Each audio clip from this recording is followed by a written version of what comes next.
Olá, tudo bem? Estamos começando mais uma edição extra, nosso encontro semanal para debater os bastidores da política e da economia catarinense.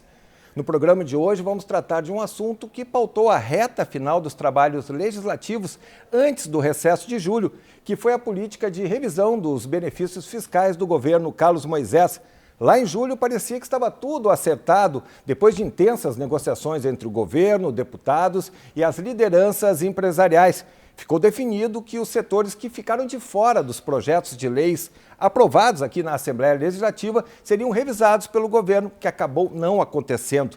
No dia 1º de agosto, cerca de 68 segmentos tiveram a revisão da carga tributária, impactando na economia catarinense, em especial no agronegócio.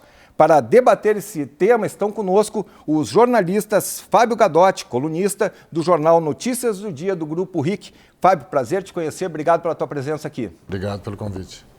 Também estão conosco Moacir Pereira, colunista do Grupo NSC, uma bandeira do jornalismo catarinense e brasileiro. Sempre um prazer te ver, Moacir. Você que foi meu professor na Escola do Jornalismo, quando eu comecei aqui em 1992, trabalhei contigo, meu primeiro emprego. Bom, o prazer é todo meu. Eu queria cumprimentar meu querido companheiro e amigo Alexandre Gonçalves, a alegria de revê-lo aqui em Florianópolis e poder participar desta programação jornalística na companhia do companheiro Fábio Gadotti e de maneira especial com a presença do nosso querido engenheiro agrônomo Dr. Glauco Olinger, pai da agricultura catarinense e um dos responsáveis pelo desenvolvimento da pesquisa, da agricultura, da pecuária no Brasil e um dos ícones, sem dúvida nenhuma, da representação profissional e política e administrativa de Santa Catarina. Então, um grande prazer estar no seu programa. Mais uma vez, obrigado. Bom, e o Moacir já resumiu a apresentação do nosso terceiro convidado, o senhor Glauco Olinger, ele que é engenheiro agrônomo, uma das maiores autoridades nacionais em questões agrícolas, 2 vezes secretário de Agricultura, já foi presidente da Embrater, cofundador da Embrapa. Seu Glauco, muito orgulho, muita satisfação poder recebê-lo aqui na edição extra. Orgulho é todo meu estar aqui, sobretudo na presença de jornalistas, já que sou amigo da imprensa de Santa Catarina. Sem dúvida, o seu Glauco dominou a pauta de debates da Assembleia Legislativa essa semana. Seu Glauco, já vou lhe chamar para a conversa, mas nesse primeiro momento eu queria começar com a pergunta para os nossos colegas jornalistas, Moacir e Fábio. O governo faltou com a palavra com os deputados, com as lideranças empresariais, ou é um exagero dizer isso? Na minha opinião, faltou e faltou lamentavelmente, porque houve um compromisso oficial, solene, na Assembleia Legislativa, do secretário da Fazenda, Paulo Eli, em várias vezes, de que depois das medidas tomadas pelo governo para equacionar a polêmica dos incentivos fiscais para diferentes setores da economia catarinense, ele assumiu exatamente o compromisso público solene de que aqueles setores que ficaram fora seriam objeto de um projeto de lei chamado Projeto do Rescaldo. E nunca se falou na ideia, nessa posição política do governador Carlos Moisés da Silva, de elevar o incentivo, o aumento a alíquota do ICMS dos defensivos agrícolas de 0% para 17%. Isso não esteve em cogitação em nenhum momento. Essa foi a grande surpresa. Então, é uma questão muito séria. Você levanta um assunto grave, que eu acho do ponto de vista político, porque em política a palavra dada é a palavra empenhada. Não pode ser negada por nenhuma autoridade política, porque senão não tem mais acordo, não tem mais entendimento. E em função exatamente, é preciso lembrar, deste não acordo, do não compromisso, do não atendimento, na não execução do acordo pelo governo do Estado, é que o assunto voltou na Comissão de Justiça com 4 projetos de resolução, com já parecer favorável do deputado Romildo Titon, presidente da comissão, aprovado por unanimidade na comissão, que cancela, que anula os efeitos dos decretos 1866 e 1867, assinados pelo ex-governador Eduardo Pim Moreira, em pleno entendimento e acordo com o Carlos Moisés da Silva, e que provocou toda essa confusão. Os 2 decretos provocaram toda esta confusão em Santa Catarina. Quer dizer, criou-se uma balbúrdia, perdeu-se o tempo, energia, e é possível até que se volte a estaca zero, se não houver uma solução por parte do próprio governador. Fábio, qual é a sua avaliação? Eu quero complementar a fala do Moacir. Assim, houve essa quebra de acordo e também uma condução política equivocada por parte da liderança do governo. Tanto é que boa parte, ou quase toda a bancada, inclusive da situação, está contra e o governo está tendo resistências na Assembleia em relação a isso, né? Houve uma condução política equivocada. O governo, na campanha, realmente foi claro no sentido de não defender aumento de carga tributária, né? Então é difícil agora explicar isso para a população e também para a Assembleia, que representa a população. Isso em linhas gerais, uma avaliação em linhas gerais em relação à condição política mesmo e relembrando a campanha. Mas eu acho também que a gente precisa discutir, e talvez o governo devesse ter deixado isso bem claro antes, questões pontuais, né? Será que, especificamente em relação aos defensivos, uma reflexão aqui que eu deixo para vocês e para o pessoal que está assistindo, não é injusto não pagar nada, né? Hoje a alíquota é 0%, mas também não seria injusto passar de 0% para 17%, talvez não fosse o caso de uma alíquota escalonada, também coloco essa reflexão. Talvez o governo tenha falhado na condição política, mas não seja totalmente equivocado no mérito da questão. Eu queria fazer outra consideração em relação a isso, que é o seguinte: é um assunto de muita gravidade. A agricultura não pode ser desestimulada, muito ao contrário, ela tem que ser subsidiada, ela tem que ser incentivada permanentemente para evitar o êxodo rural, para aumentar a produção de alimentos, etc. Então, houve duas questões muito delicadas, que é o seguinte: o próprio líder do governo na Assembleia votou contra o aumento da alíquota a 17%, entendeu? E outra questão mais grave ainda, vamos admitir que haja algum tipo de exagero na utilização de agrotóxicos aqui ou ali, entendeu? Ou que o governo esteja convencido de que a isenção total não deve continuar, ok? Vamos então examinar, convocar os técnicos da matéria, os engenheiros agrônomos, os médicos veterinários, a saúde, a defesa sanitária animal, vegetal e a representação política, as lideranças empresariais, quem entende do assunto, e vamos começar a examinar exatamente as correções. Esta é que é a verdade. E de repente, Fábio, toma uma decisão radical dessa natureza, e isso provoca realmente uma situação caótica. E ontem, na Assembleia, houve uma manifestação durante esta semana que é muito preocupante e é pertinente. Deputados alertando que jovens, as novas gerações, estão se perguntando. Quer dizer que nós estamos, então, consumindo alimentos envenenados? Porque o governador equivocadamente diz que defensivos são venenos. Não são venenos, são remédios. Como nós tomamos remédio, às vezes, para combater determinada doença, esse remédio pode ter efeito colateral, e normalmente tem efeito colateral. Nos defensivos agrícolas pode até acontecer, mas nós estamos consumindo alimento envenenado, então ficou essa dúvida. Daqui a pouco, lá fora, os países europeus, os países asiáticos, os países árabes, os americanos, que importam os nossos alimentos, pode também estar começando a levar. Se o governador levanta dúvida a respeito da qualidade, eles também podem cortar amanhã essas importações com prejuízos irreparáveis para a economia de Santa Catarina. Esse debate técnico é extremamente importante para nortear essa discussão, né?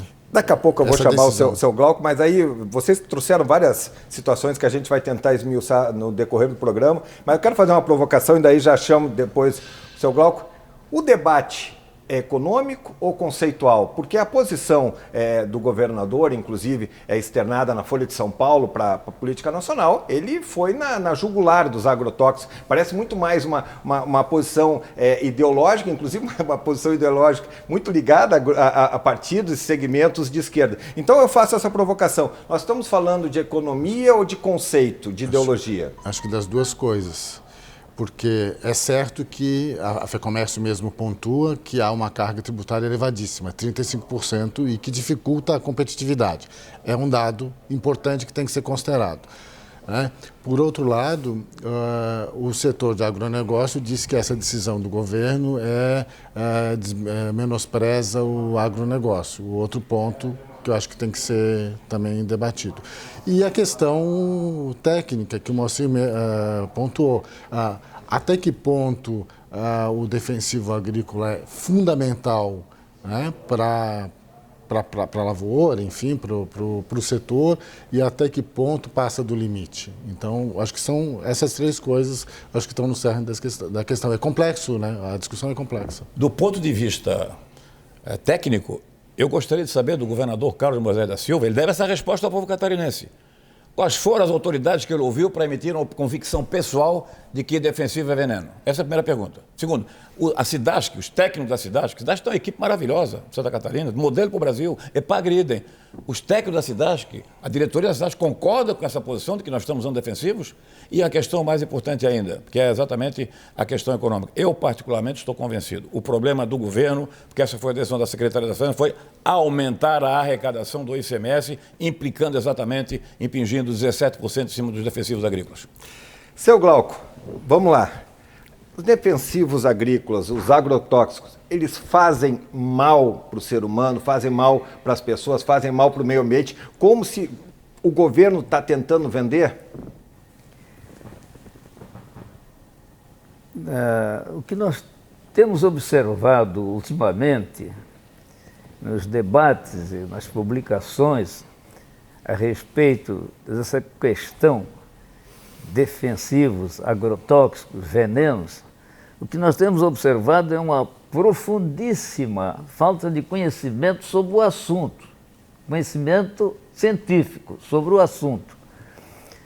Porque existe uma diferença entre toxina, veneno, controle biológico de doenças e pragas, produtos de origem, produtos de combate a doenças e pragas de origem vegetal, extraído de plantas, não é, que produzem princípios ativos contra fungos, contra bactérias, contra insetos, que não têm o menor princípio danoso contra o aplicador e muito menos contra quem consome o alimento produzido com base nesses produtos que nós utilizamos para combate a doenças e pragas.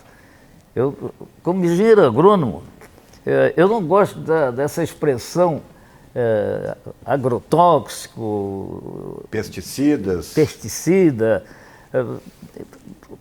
Na verdade, antigamente, a gente, quando combatia a formiga, chamava formicida, quer dizer, aquilo que mata a formiga. Inseticida, aquilo que mata, de uma maneira geral, o inseto. Fungicida, aquilo que mata fungos. Bactericida, aquilo que mata bactérias. Não é? E não se distinguia se era veneno, se era tóxico ou não. Não é? Na nossa opinião, eu posso estar errado, admito que posso estar errado. Quem é que tem a verdade? Não é? A gente emite a opinião. A minha opinião, como engenheiro agrônomo, observando, como todos vocês devem observar também, é que se realmente o que se come hoje no Brasil, com base ao que se chama de agrotóxico ou defensivo, causasse algum dano para quem consome esses alimentos, eu acho que os médicos já teriam se levantado e proibido esse consumo. Segundo, acho que nós já declaramos à imprensa, através do jornalista Moacir Pereira, que quando nós observamos que a juventude hoje corre mais depressa, salta mais alto, nasce com raciocínio, inclusive precoce, hoje a longevidade é muito mais extensa, se demora muito mais tempo para morrer. Será porque é que se come pior do que se comia no tempo em que não se usava nenhum agrotóxico? Neste caso, reitero a afirmação de que se defensivo ou agrotóxico, seja o que for, o produto que é utilizado hoje na agricultura, se contribui para a longevidade, para a rigidez física, inclusive para o raciocínio precoce. Nós temos que admitir que hoje crianças com 5, 6 anos já estão começando a ler. Então, o que se chama hoje de agrotóxico, no nosso entender, é um fortificante. Então, há um exagero, na nossa opinião, há um exagero. Existe realmente algum produto aplicado hoje na agricultura que não devia ser aplicado? Existe, sim. Existem produtos aplicados no combate a doenças de plantas, a pragas e doenças de plantas, produtos que hoje estão condenados já na Europa, não se usa mais porque realmente tem outros produtos que substituem sem os possíveis danos desses produtos que ainda são aplicados no Brasil por algumas empresas, naturalmente para se desvencilhar de algum estoque que ainda existe por aí, o que é absolutamente ilegal e desaconselhável. Esses produtos existem e devem ser combatidos e devem sair fora do comércio. Mas não, isso é uma parcela mínima que está acontecendo. Por outro lado, há produtos aplicados hoje na agricultura que se retirasse da sua aplicação atual, como aplicado em tomate, aplicado em hortaliças, aplicado em frutas, especialmente na maçã, que Santa Catarina produz metade da maçã produzida no Brasil. Se retirasse, imediatamente você ia colher 20% a 30% do que vem sendo colhido. Então ia faltar, na batata holandesa, por exemplo, a batatinha, se você não utilizar o defensivo, você vai produzir 10% do que está produzindo atualmente. Então o que ia acontecer? Ia faltar comida, ia faltar alimentação, essa que é a verdade. E se você suspendesse os agrotóxicos e um outro produto que vem sendo combatido também por ideologias e não por ciências, e onde entra a ideologia, a ciência, na casa onde entra a ideologia, a ciência abandona o lar, é incompatível ciência com ideologia. Se você retirasse hoje os produtos chamados transgênicos, os produtos produzidos com base nos fertilizantes químicos e os produtos produzidos com base no que se chama de agrotóxico ou defensivo, em menos de 2 anos, metade da população mundial morreria de fome por falta de comida. A minha pergunta, ainda pegando o seu gancho, quer dizer, o senhor está me dizendo então que não é possível manter a produtividade sem o uso desses produtos? É impraticável manter a atual produtividade com base no que se conhece hoje de ciência impraticável, porque se conhece já que existe uma agricultura orgânica que dispensa os defensivos, dispensa fertilizantes químicos, que é a agricultura ideal. Eu não tenho a menor dúvida que a agricultura que conciliaria o homem com a natureza e que daria sustentabilidade à terra é a agricultura orgânica, biológica. Essa será a agricultura do futuro, não resta a menor dúvida. Mas essa agricultura que hoje se pratica no mundo, que está alimentando a humanidade, é uma agricultura não sustentável. Ela não é sustentável porque ela tem base em macroelementos que hoje são extraídos de jazidas minerais, especialmente fósforo e potássio. E essas jazidas está previsto que nestes séculos elas se esgotam lá pelo sul da África e na Europa. Então ela já por isso não é sustentável, porque ir buscar o fósforo no fundo dos oceanos, o potássio, que lá tem grandes reservas ainda, não é? É a mesma coisa que achar que nós vamos resolver o problema da água doce no mundo dessalinizando a água dos oceanos. É possível, mas será economicamente possível? É tecnicamente possível, mas economicamente será possível? Não é? Essa é uma equação. Essa é outra equação. Então, se retirasse agora essa agricultura que não é sustentável, que não é aconselhável, nós estamos procurando uma agricultura hoje intermediária com o mínimo de fertilizante químico e mais ainda. Também está se dando uma importância a esse tema agrotóxico um pouco exagerada, no meu entendimento, porque muito mais importante do que o agrotóxico em termos de produtividade é a adubação utilizada, o fertilizante químico, que é também uma agricultura química combatida por ideologias, não é? E não por técnica aconselhável no momento, não é? Que é o fertilizante químico e, sobretudo, as novas variedades de plantas, as novas linhagens de animais que são produzidos com base na engenharia genética, nos laboratórios, nas estações experimentais, tanto pela pesquisa pública quanto e, sobretudo, pela pesquisa aplicada pelas empresas privadas. Ali é que estão os motivos dos grandes saltos de produtividade obtidos no Brasil. A criação de novas variedades de plantas, de novas linhagens de animais e a adubação e a aplicação do defensivo. Agora, nós temos hoje lavouras importantíssimas que praticamente não usam defensivo nenhum agrotóxico. É onde não existe praga, não existe doença, não é? Regiões, por exemplo, do Cerrado, onde o clima é seco, não é? Você pode plantar trigo, e é onde deveria estar sendo plantado trigo hoje, no Cerrado brasileiro, na região semiárida com irrigação, onde você vai aplicar um mínimo de agrotóxicos ou defensivos que hoje se utiliza aqui no sul, por causa do clima, que aqui é muito úmido e lá não, lá é um clima seco, e é lá que é indicado para se produzir trigo.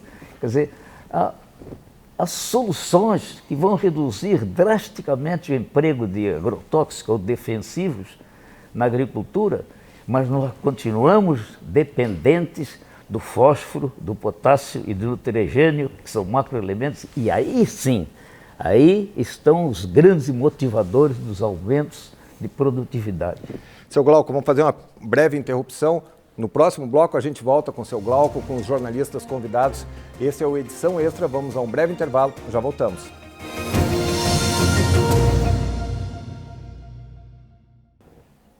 Estamos de volta, esse é o Edição Extra, que conversa aí sobre o aumento da carga tributária para cerca de 68 segmentos, em especial os segmentos do agronegócio. Estão conosco os jornalistas Moacir Pereira e Fábio Gadotti e o engenheiro agrônomo Glauco Olinger. Nesse bloco esse assunto dominou a pauta da Assembleia Legislativa ao longo da semana, com vários deputados fazendo críticas fortes ao governador Carlos Moisés. Nós vamos conferir a opinião de alguns deles.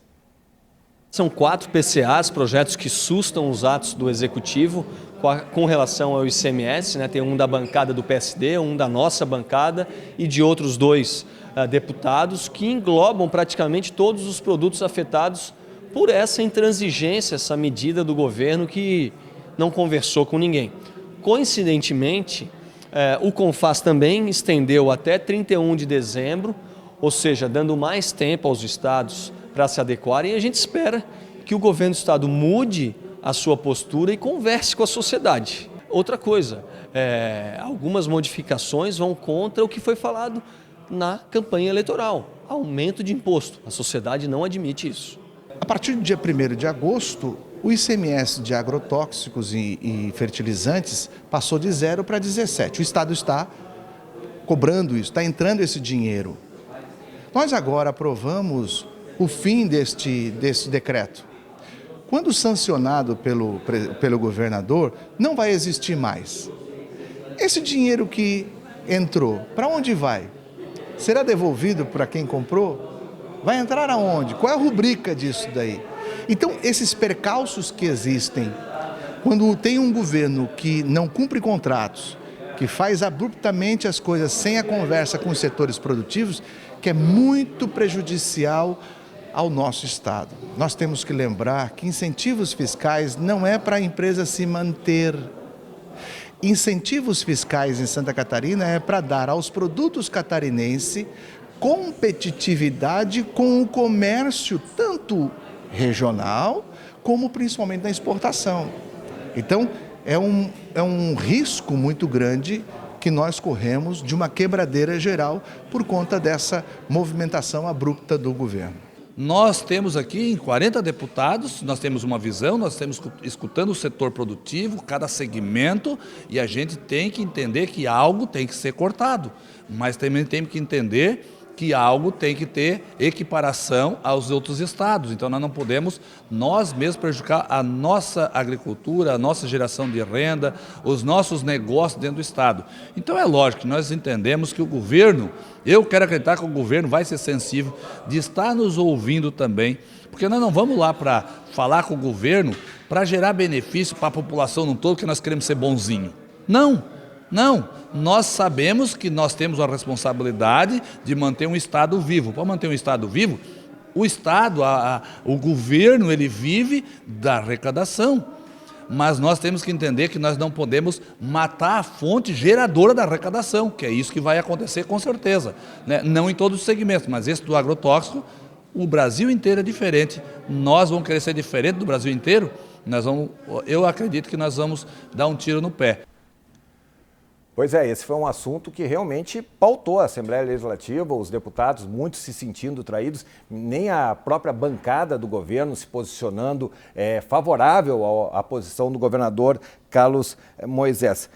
Moacir, é um desgaste político grande, né? E você falou ainda que com quem o governador Carlos Moisés tratou desse assunto, com quem ele troca ideias, né? Quem são as pessoas com quem o governador se aconselha para tomar uma decisão que mexe, independente se está certo ou não, mexe com muita gente de Santa Catarina. Se eu fosse governador do estado, eu iria ouvir os técnicos da SIDASC, da EPAGRE e o próprio secretário da Agricultura, que até agora silenciaram completamente em relação a essa delicada matéria.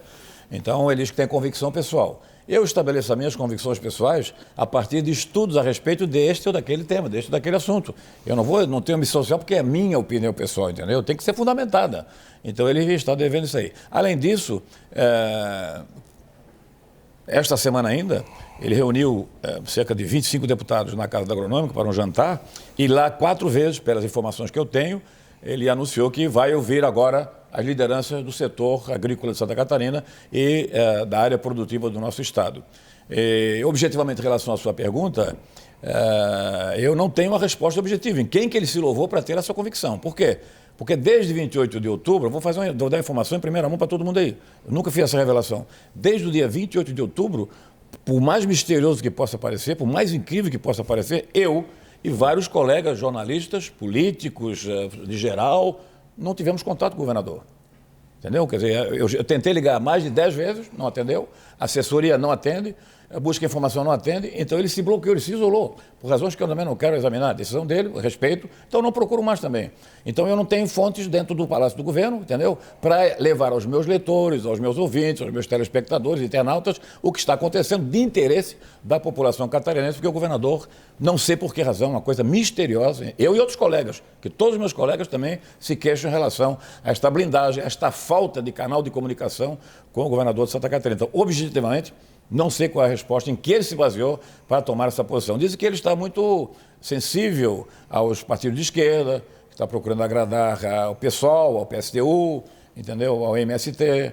Inclusive, uma coisa estranha, ele já recebeu o MST em audiência na Casa da Agronômica para conversar a respeito dos problemas, que eu acho muito legal, que tem que ouvir todo mundo, mas não recebeu a Federação da Agricultura, não recebeu a Organização das Cooperativas de Santa Catarina, não recebeu a FECOAGRO, entende? Não recebeu o setor que produz a riqueza em Santa Catarina. E se você acompanhar, meu caro Alexandre Gonçalves e perado telespectadores da TVAL, os balanços mensais da Federação das Indústrias sobre o desempenho da economia catarinense, eu cubro isso há mais de 40 anos. Você vai ver nos últimos anos, todos os meses. O principal item da balança comercial de Santa Catarina, o que gera maior fator da nossa economia, do nosso PIB, mais de 30% é exportação de carnes de aves e de suínos. Portanto, o agronegócio que é um dos pilares da nossa economia e recebeu esta decisão que é extremamente negativa e prejudicial ao desenvolvimento do setor. Então faltou diálogo, lamentavelmente faltou diálogo. Quando o Moacir fala que o governador não atende, ele ou outros Pode jornalistas... ser que te atenda, não, mas... Não, mas isso é importante porque, na verdade, ele não está deixando de atender os jornalistas, ele está deixando de levar informação para a comunidade, que é isso. Não é por conta de vaidade, não, mas é essa situação. Nosso papel enquanto jornalista, enquanto profissionais da comunicação, é levar a informação para a comunidade. Isso aconteceu também. O governador esteve uma vez de forma oficial em Blumenau, Blumenau, onde teve uma votação exitosa e atendendo a eventos com a comunidade, ele não deixava a jornalista participar, enfim, é uma decisão dele, talvez o jeito dele trabalhar, mas só que lembrando que não é, ninguém quer privilégio, e sim a gente quer fazer o nosso trabalho. Direito à informação. Para levar a informação para você, cidadão que está nos assistindo. Fábio, desgaste grande político, né? Sim, é o que eu falei no início, né? Por exemplo, nesse caso específico, supõe-se que o governo do estado, tenha tomado uma decisão com base em estudos técnicos, em opiniões consistentes, né, dos técnicos do governo. Mas eles não deixam claro isso. Nem o staff do governador e nem o governador em eventuais manifestações públicas, agora mesmo na entrevista à Folha de São Paulo, ele não deixa claro, né? Ele fala simplesmente, fala como se fosse uma convicção pessoal e não deixa claro qual o embasamento da decisão. Realmente o desgaste político já é grande, fruto dessa falta de habilidade para negociar.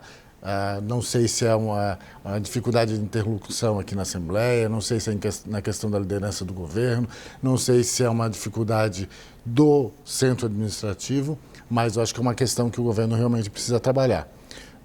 O governador tem se manifestado, pelo menos em tese e teoricamente, aberto ao diálogo, mas acho que precisa conversar com todo mundo. O Moacir pontuou bem. Ele ouviu o MST, recebeu, e acho que tem que receber mesmo, mas não recebeu lideranças empresariais. Acho que tem que mudar um pouco esse rumo aí, para que realmente essas crises aí sejam minimizadas, pelo menos minimizadas. Só para citar um exemplo da região que eu venho, que é Blumenau, que tem a mais antiga associação empresarial da cidade, o governador não esteve lá, não recebeu ainda o prefeito da cidade, que também é o presidente da Associação dos Municípios do Médio Vale, que estão pedindo uma audiência por conta de apresentar as demandas e ouvir o governador, então ainda não aconteceu essa situação com relação a isso.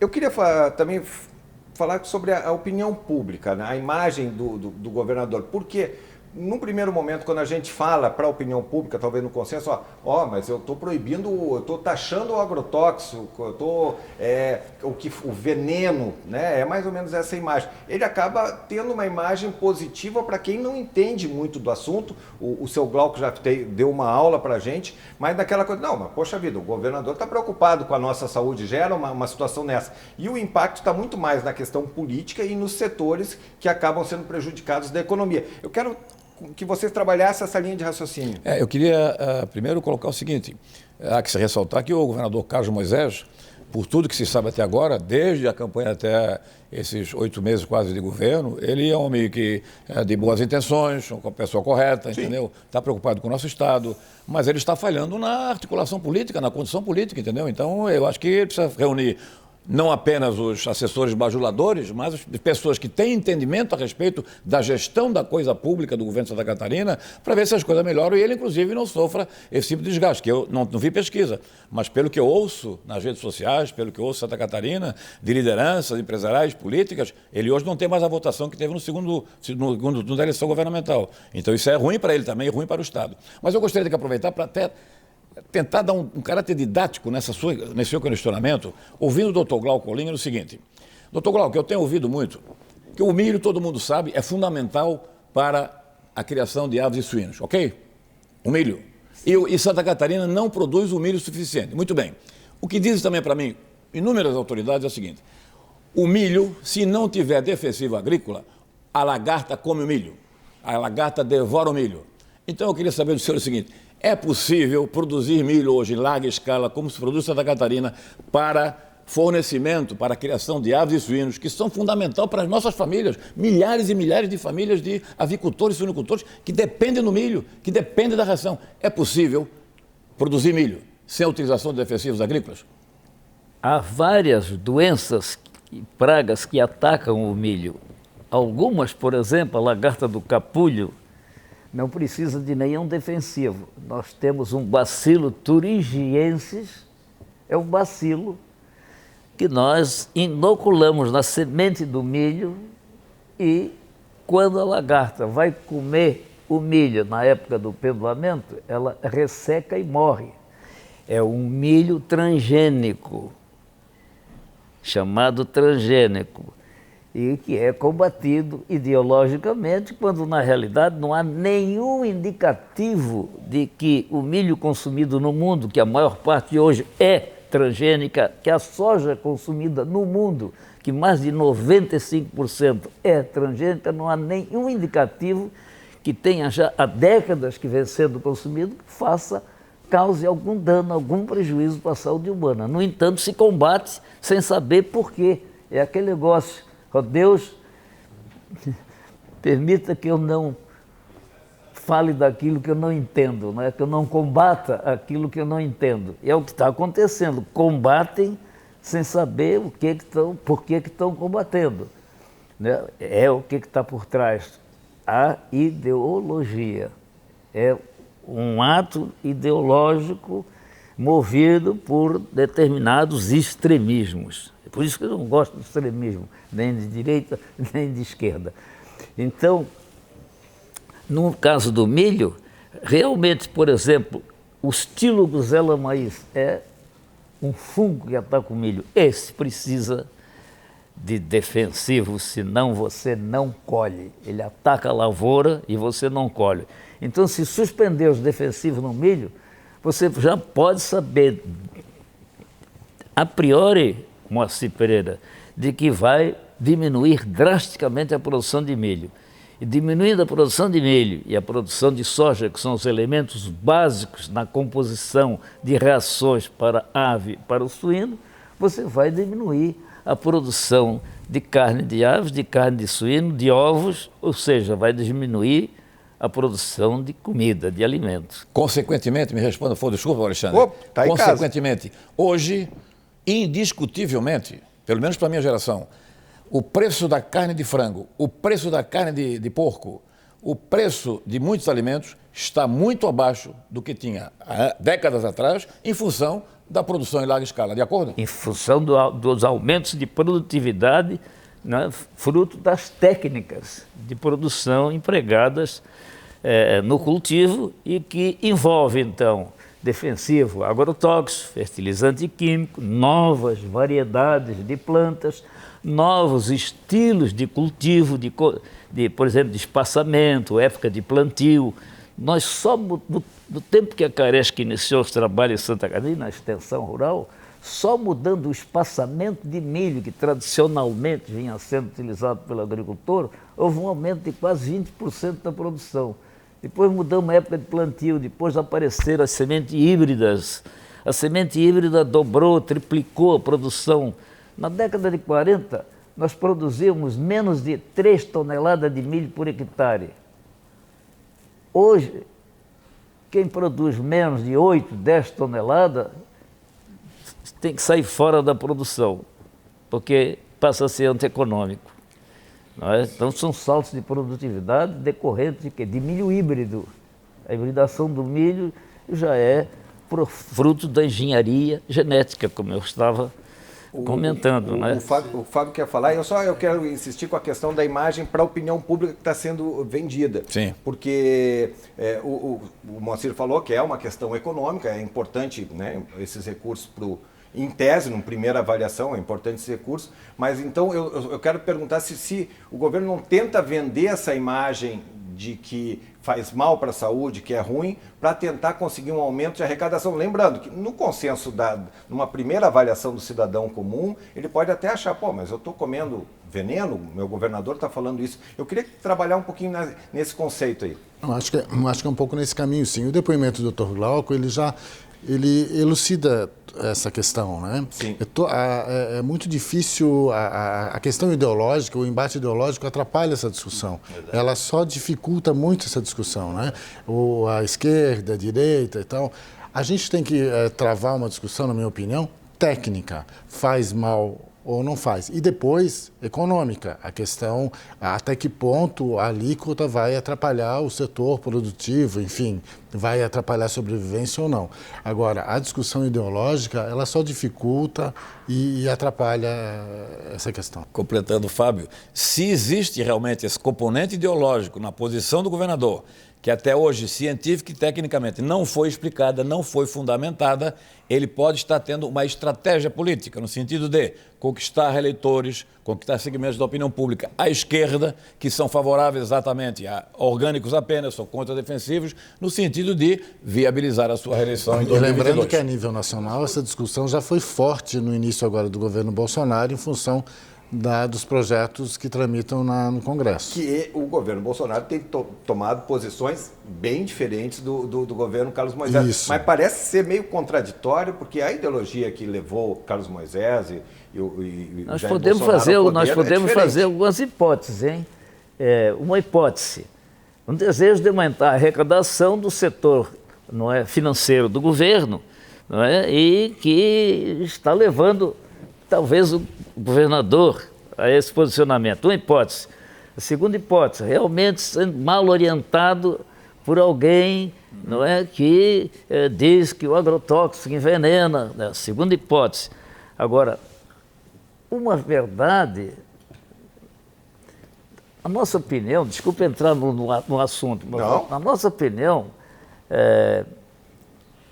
política é a arte, a ciência e o ofício de administrar pelo bem de toda a sociedade. Política, então, a base da política é a administração, administrar bem, não é? E no caso, quando você taxa o defensivo para aumentar a arrecadação, você está aumentando os custos de produção. Se você aumenta os custos de produção, o que o povo precisa saber é que a comida vai ter um aumento nos preços, no supermercado, nas gôndolas. E esse prejuízo político, agora, no entendimento político, não é, partidário, eu acho que não é favorável para o governo. Quando a população souber que o aumento dos impostos em cima do defensivo vai aumentar os custos de produção e que o aumento de custo de produção, para ser mantida a produção, vai ter que aumentar a colheita, aumentando a colheita vai aumentar a comida no supermercado, eu acho que o prejuízo eleitoral do governador é bem maior. A própria associação... O senhor foi extremamente esclarecedor, só para resumir assim, parece que fez um desenho aqui, está explicado, é esse impacto que vai ter se permanecer essa situação. E confirmando a leitura do Dr. Glauco, a Associação Catarinense dos Supermercados, a CAT, emitiu uma nota oficial dizendo que a partir de 1º de agosto, vários produtos que não entraram no projeto do rescaldo, certo? Quer dizer, que não tiveram a isenção, ou tiveram aumento da alíquota do ICMS, já sofreram reajuste no supermercado. Então o povo já está pagando esse reajuste. É isso aí. Agora, só o seguinte, só tem outro detalhe importante que eu gostaria de lembrar. Você lembrou do governo Bolsonaro, aliás, o Fábio também falou nisso, que, ao contrário do governador Moisés, está aumentando a lista dos produtos defensivos agrícolas, ou agrotóxicos, né, no cardápio brasileiro. A informação que eu tenho é que esse problema também está ideologizado, foi um debate ideológico, entendeu? A esquerda é radicalmente contra porque é contra o Bolsonaro. O que eu recebi de informação de gente entendida no assunto é o seguinte, é que a lista que o Bolsonaro autorizou é uma lista mais atualizada, isto é, eu tenho problema de pressão, eu tenho um determinado medicamento.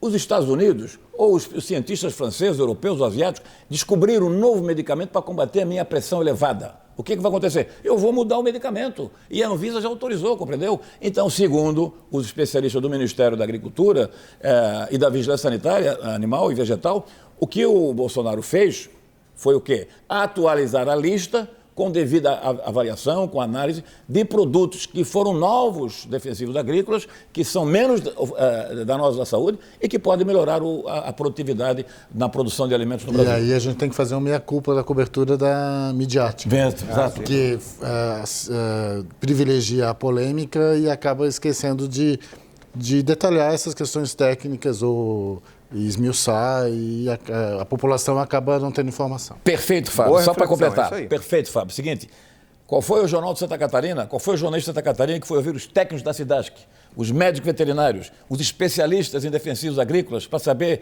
se a posição do governador está certa ou está correta? Sim. Falha nossa. É isso aí. Eu vou fazer mais um breve intervalo, nós vamos fazer rapidinho, já voltamos e na sequência o último bloco desse edição extra. Até lá. Olá, estamos de volta. Esse é o terceiro e último bloco do Edição Extra, que trata aí do decreto do governador Carlos Moisés, que impacta em reajuste para 58 segmentos da cadeia produtiva de Santa Catarina. Em especial, nós estamos falando sobre a questão da agricultura, do agronegócio, por conta da taxação de defensivos agrícolas. Seu Glauco, o senhor estava comentando com a gente aqui no intervalo. Para se pensar em fazer um defensivo agrícola, um agrotóxico, sei lá o nome que eles dão, o que é levado em conta? Nós temos uma empresa em Santa Catarina especializada neste assunto, que chama-se Empresa de Pesquisa Agropecuária e Extensão Rural, a EPAGRE, que hoje, por sinal, com meus cumprimentos ao governador, tem uma direção altamente competente, uma presidente que veio para a presidência da empresa testada no campo, uma presidente com prática de campo. Inclusive, espera-se muito da atuação da EPAGRE neste governo do senhor Moisés. Agora, na aplicação de qualquer produto empregado na defesa sanitária vegetal em Santa Catarina, ela é precedida de um receituário agronômico que é expedido por lei, inclusive, pelos técnicos da EPAGRE. Na hora de orientar, o que é a função do técnico da EPAGRE, na parte de extensão, é orientar o agricultor sobre as melhores práticas, sobre as práticas mais avançadas sob o ponto de vista científico e técnico. E nessa questão do defensivo, é fundamental o receituário.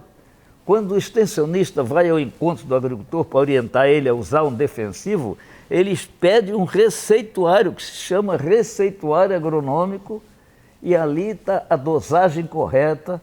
Também ele orienta de como fazer a aplicação de modo que não haja dano para o aplicador, e se morre alguém por causa do agrotóxico hoje no mundo e no Brasil e em Santa Catarina, é sobretudo pela má aplicação. Como é que é Santa Catarina na comparação com outros estados da federação que tem uma produção agrícola forte, Rio Grande do Sul? Santa Catarina sempre foi, através do tempo, e principalmente desde a década de 50, quando começou a orientação técnica aos agricultores, ela esteve na vanguarda no uso desses produtos de defesa sanitária animal e vegetal, esteve na vanguarda da produtividade do solo, da produtividade das plantas, da produtividade dos animais e, sobretudo, da produtividade do trabalho do agricultor. O nosso agricultor, o agricultor catarinense, sempre produziu para alimentar muito mais gente do que o resto dos agricultores do Brasil. É o agricultor de melhor qualidade do Brasil, é o agricultor de Santa Catarina. Tem sido sempre assim e ainda é, não é? Agora, é preciso que nós tenhamos um pouco de cuidado na hora de começar a exaltar as qualidades do estado de Santa Catarina. Nós temos uma verdadeira mania de dizer que nós temos a melhor educação, temos as melhores estradas, melhor pesquisa, o melhor clima, os melhores recursos naturais para turismo, melhor administração. Nós somos o melhor de tudo. Fazemos uma propaganda de tal maneira que um dos estados que mais cresce populacionalmente tem sido Santa Catarina. E esse crescimento, às vezes, é danoso. Nem todo crescimento demográfico é benéfico. O exagerado crescimento demográfico urbano, por exemplo, em Santa Catarina, com gente que vem de fora, nem sempre tem sido benéfico. Lembrando também que... Nem sempre. Lembrando que lá Brasília, olha, acha que está tudo resolvido aqui, também não confundir, vamos para a realidade, não é? No nosso entender, o maior problema da humanidade hoje, o maior de todos os problemas, não tem sido abordado pelos países maiores responsáveis pelo bem-estar humano, não tem sido encarado por esses grandes responsáveis, Estados Unidos, Europa, Rússia, China, Japão, com o devido cuidado, que é o crescimento populacional. Já existe em vários locais, em várias regiões do mundo, gente demais. Gente demais.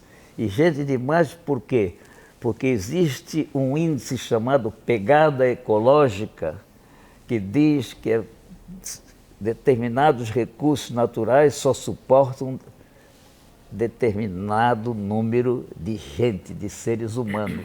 E em várias regiões do mundo já tem gente demais em certas regiões, um dos motivos, entre outros, das migrações que hoje estão ocorrendo no mundo. E ninguém está cuidando disso. E aqui em Santa Catarina, a pegada ecológica é 2,4 hectares, determinada pela Organização pela FAO, da Organização das Nações Unidas, é 2,4 hectares. Se você fizer o cálculo, chega de gente em Santa Catarina, já começa a ter gente demais, principalmente no litoral.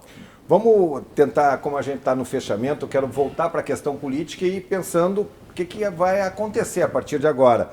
A proposta de sustação do decreto tem mais uma semana, se eu não me engano, de tramitação. O governo tem força para barrar na comissão, no plenário? Vocês acham que o governo vai conseguir se movimentar? Ou o governo vai admitir que é preciso conversar com as pessoas, com as entidades, com as lideranças? Eu prefiro ir nesse caminho. Eu acho que, assim, como eu falei no início, a questão é complexa, mas a solução não é tanto. Eu considero simples, é conversa, é diálogo, é Assembleia Legislativa, governo do Estado e setor empresarial sentarem à mesa e discutirem, procurando eliminar e se distanciar da discussão ideológica e aprofundar a discussão técnica. A partir disso aí, com essas pessoas todas discutindo e também sem a questão política partidária, que eu acho que também tem que ser colocada de lado. A partir disso aí, eu acho que a possibilidade de chegar a um bom termo para Santa Catarina, que é o que todo mundo quer, melhora. Agora, aplausos para a Assembleia Legislativa de Santa Catarina. No primeiro semestre, salvou o Estado em várias polêmicas, várias questões delicadas, e agora, especificamente nessa polêmica dos defensivos e do aumento da alíquota do ICMS, mais uma vez a Assembleia está representando legitimamente, compreendeu, as aspirações da nossa população, do setor produtivo, para melhorar a vida de todos os catarinenses. Então, a Assembleia está de parabéns aos deputados. E, meu caro amigo Fábio, você fez uma grande observação. No debate específico desta matéria, os defensivos, com os 35 votos, os 35 deputados presentes a favor de uma solução, é a maior demonstração de que não houve partidarização, nem debate ideológico, nem debate partidário. Isto é muito positivo para a população do nosso Estado. Eu vejo o seguinte, temos várias questões para serem resolvidas. Primeira, o governador Moisés vai vetar o projeto 236, que prorroga até dia 31 de agosto, aumento da alíquota para os defensivos agrícolas, ou ele vai sancionar esse projeto? Ele deu uma sinalização no jantar com os deputados da Assembleia Legislativa, 25 deputados, pelo que me informaram, lá na Casa da Agronômica, de que falou 4 vezes que vai procurar os líderes do setor agrícola e do setor produtivo. É uma boa sinalização. Vai no caminho do que está colocando aqui o nosso colega Fábio Gadotti. E nesse sentido, eu não tenho dúvida, vai se encontrar uma solução, como se encontrou em todas as dificuldades políticas. Conversando, a gente se entende. A outra alternativa, se não tiver essa solução, são os projetos, 4 projetos de resolução na Comissão de Constituição e Justiça. O governador vai dar a sua resposta. Se o governador não der a solução imediatamente, a Assembleia Legislativa vai se posicionar. E eu não tenho nenhuma dúvida, amigos telespectadores e meus companheiros aqui, o Glauco e o Fábio, especialmente Alexandre Gonçalves, que a Assembleia vai se posicionar a favor do interesse público. E o interesse público é impedir o aumento repentino desses 17% para a agricultura e admitir, que eu acho justo também, um estudo dos defensivos, compreendeu? Quer dizer, é para aplicar 5% e mais do que isso, Alexandre. Lembrando que tem tempo agora, não, exatamente. Né? Tem até o final do ano. Ganhou tempo por causa da decisão do CONFAS. O próprio CONFAS protelou até o final do ano. Então é isso aí, e tem outra questão. Que história é essa? Nós temos assim o boi de piranha. Santa Catarina pode perfeitamente aguardar o cenário nacional, as conversações de outros estados e até a definição da alíquota nacional para os defensivos agrícolas, que for definida pelo Conselho Nacional Fazendário, o CONFAS. E aí nós vamos aplicar em Santa Catarina. Está tudo resolvido, na minha opinião, sem crise. Para encerrar, O que faltou habilidade? Falta experiência para o governador? Porque não é só esse caso, já teve outros casos aqui na Assembleia Legislativa no primeiro semestre. O que falta para ele? A questão partidária, o Moisés parece não se meter nessa questão partidária. O que falta para o governador? Eu acho que falta habilidade política mesmo, habilidade política e disposição, talvez, para conversar. Eu reitero que o Moacir falou antes, assim, a gente não... Você perguntou antes com quem que o governador se aconselha, né? Também não saberia dizer em relação a isso, né? Apesar de a gente já estar quase chegando aí no final do primeiro ano de governo. Talvez seja isso, talvez precise de alguém ali que aconselhe melhor nesse sentido. Eu vejo a falta de habilidade política, falta de experiência, compreendeu? Quer dizer, do problema, talvez falta de conhecimento maior do Estado de Santa Catarina, né, para poder saber como vai encarar e encaminhar, falta de uma articulação política na Assembleia, sem dúvida nenhuma. Isso vem falhando reiteradas vezes, né?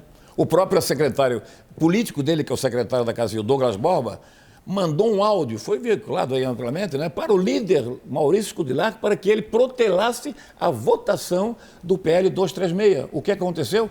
Não apenas não houve a protelação, não houve pedido de vista na Comissão de Finanças da Assembleia, como a matéria foi no mesmo dia para votação e recebeu uma derrota cachapante de 35%. Que articulação política é essa, entendeu?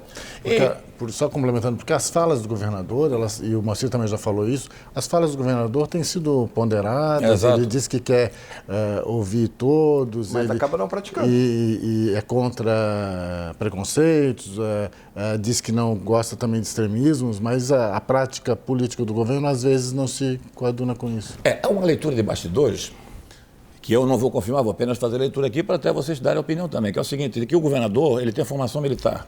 Ele colocou na sua equipe, de maneira majoritária, militares do Corpo de Bombeiros e da Polícia Militar. Sim. E o militar, por formação, ele não é de contestar, ele não é de criticar, ele não é de fazer uma avaliação negativa a respeito do que o chefe está dizendo, é de cumprir ordens. Sim. Ele é de cumprir ordens. Cumprir uma missão.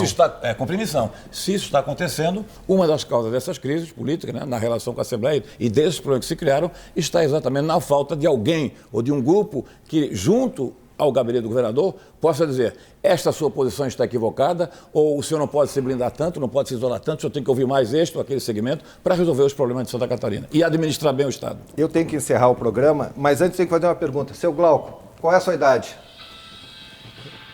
Praticamente 97. Vou fazer agora, em setembro, 97 anos. 97 anos, deu uma aula para a gente hoje. Obrigado pela sua presença, parabéns pela sua vitalidade, sua lucidez. Hoje foi muito importante, eu acredito que todo mundo que está nos acompanhando e todo mundo aqui no programa teve uma aula. Obrigado pela sua presença. Desculpe, porque quem recebeu uma aula fui eu. E quando eu venho a uma reunião como essa, não é? Isso aí é remédio para mim, porque eu chego à conclusão que estou vivo ainda. E muito. Moacir Pereira, meu grande amigo, obrigado pela presença. Eu quero dizer prazer, é uma grande honra que eu receber esse convite, participar desse programa. E quero dizer, participar aqui com o Fábio Gadotti, meu querido amigo de longo tempo lá no antigo Jornal do Estado. E quero dizer o seguinte, agradecer ao Dr. Glauco mais uma vez. Eu agradeço, ele eu que agradeço. Figura excepcional, eu sou uma cátedra auditório dele, fãzoca, admirador profundo há mais de 50 anos. Esse homem fez tudo pela agricultura catarinense. O que nós temos hoje de produção de alimentos, o nível elevado, exportação, entendeu? Família, milhares e milhares de famílias se deve a esse homem. Ele que foi o grande incentivador, ele foi buscar estudo lá fora, permanentemente, entendeu? Estudando, pesquisando, levou para o Brasil inteiro, compreendeu? Então foi uma grande honra. Eu vou dizer, Alexandre, você fez um programa histórico, o seu programa é um programa histórico diante do momento que nós estamos vivendo e diante desta figura impoluta, deste ícone da nossa agricultura catarinense e brasileira, que trouxe essa extraordinária contribuição. Sempre tive muito mais sorte do que mérito. Maravilha. Não tenho idade para estar fazendo encenação, falsa encenação. E nem precisa. Sempre tive mais sorte do que mérito. E a sorte, sobretudo, de ter me cercado de gente. Primeiro, competente, gente que não tinha medo de trabalhar e, sobretudo, não tive corrupto. É isso aí. Meu lado. Integridade absoluta, ética e integridade. Isso é importante. Isso é sorte. Última palavrinha, por favor. Feliz eu quando recebi o convite, eu disse para os teus colegas aqui da produção, olha aqui, eu não estou em condições, porque eu estou há 15 dias com uma rouquidão, falou quando eu te liguei também. E peço desculpas aos telespectadores, que a voz não está legal, mas eu quase que desisti por causa da voz. mas eu digo assim, mesmo com essa voz ruim, com essa rouquidão, eu saio daqui enriquecido com essa grande aula dada pelo nosso querido Glauco. Quem sai enriquecido sou eu, não tenha dúvida. Mais uma vez, essa sorte que eu sempre tive, né, de ter momentos como esse, que são verdadeiros tônicos para mim. Todos vocês. Obrigado pela tua presença aí. Imagina, eu tenho que agradecer ter participado com você, Alexandre, com o Moacir e com o Dr. Glauco. E se ele disse que aprendeu muito, imagina eu. É isso aí. Bom, e você em casa, está gostando? Sem dúvida, foi um programa muito enriquecedor. Esse é o Edição Extra. Até a próxima. Grande abraço.